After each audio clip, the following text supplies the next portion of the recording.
এর আগের পার্টটায় তো তোমরা দেখলে সকালবেলা উঠে বাজার করতে গেছিলাম, এখন ফিরে এসেছি।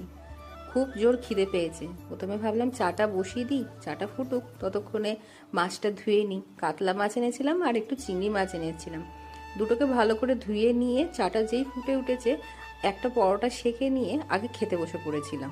পরোটা আর সাদা আলু চচ্চড়ি আমার ভীষণ ভালো লাগে। আগের দিন রাত্রে বানিয়েছিলাম, একটা এক্সট্রা করেছিলাম যাতে আজকে সকালবেলা খেতে পারি। খাওয়া হয়ে গেছে। এবার খাওয়া হয়ে যাওয়ার পর মাছগুলোতে নুন হলুদ মাখিয়ে বক্সের মধ্যে ভরে ফ্রিজে ঢুকিয়ে রেখেছিলাম। আচ্ছা, তোমাদের কারো চিংড়ি মাছ ছাড়ালে হাত চুলকায়? চিংড়ি মাছে কারো অ্যালার্জি আছে বা হাত ফুলে ওঠে? আমার হাতগুলো দেখো, এই যে আঙুলগুলো কিরকম গোলাপি হয়ে ফুলে উঠেছে।